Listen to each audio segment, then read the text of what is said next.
गोजोन हामलायनायजों लोगोसे नोंथांमोनखौ गोदान खौराङाव बरायबाय। नोंथांमोननि थाखाय गोदान खौरां लाबोदों। अन्नानै नोंथांमोना भिडिअखौ जोबजासे नायलांनो दाबाव। लोगोसे चेनेलाव गोदानब्ला अन्नानै साबस्क्राइब खालाम आरो भिडिअखौ लाइक कमेन्ट शेयार खालाम। बिदिब्ला फैदो लोगोफोर दिनैनि खौरांखौ नायलांनि।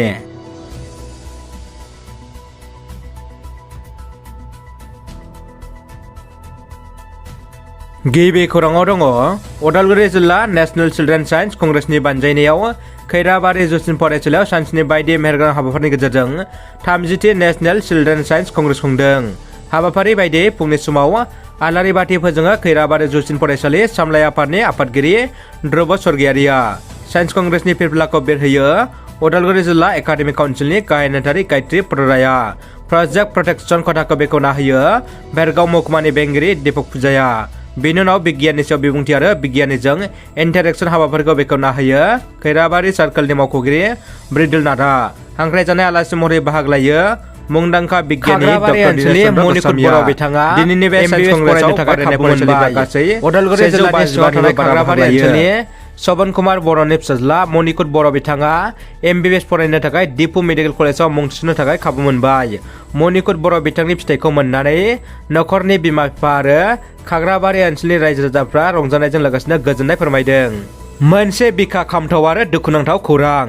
तामुलपुर जिल्लानि सिङाव थानाय नावकाटा जाब्रांफोर गामिनि बिफा रुंसारि नेरसोन बसुमतारी बिमा मन्जु बसुमतारीनि सेथि फिसाजो बिथराय सात्रिनि बसुमतारीया दिनै हरखाबै गावनि जिउखौ फोजोबनानै लादों।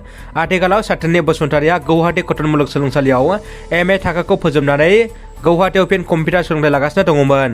खौरां मोननाय बायदिब्ला थरायना सात्रिनि बसुमतारीया मैया बेलासि समाव गावनि भारा थाग्रा न'आवनो गावनि आगोमा जिउखौ फोजोबनानै लादों होननानै खौरां मोननाय जादों।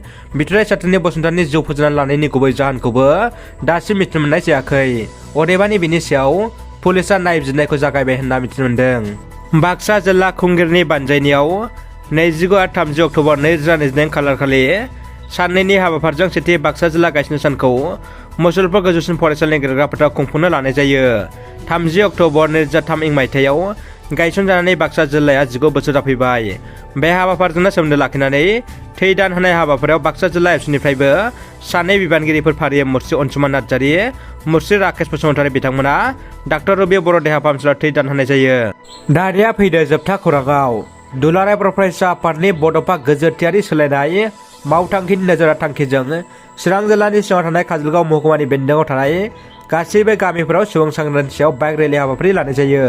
ट्राइबेल बेल्ट आरो ब्लकनि हाखौ रैखाथि होनाय, उन्दै बैसोआव हाबा जानाय जौ जुवानि सायाव लोगोसे बारग' NDB बिथांमोनखौ जोबथेसालिनिफ्राय उदां खालामनांगौनि नोजोर थांखिजों बायदि बायदि बिथिंजों बर' माहारिनि सायाव सुबुं सांग्रांथि रेलि हाबाफारि लानाय जायो।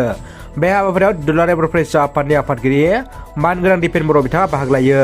लोगोसे बाहागो लाफायो लोगो आफादगिरि मानगोनां खोरोमदाव औवारि, गाहाय नेहाथारि खनेन्द्र बसुमतारी आरो एबसुनि मावथि बिथांमोनहा।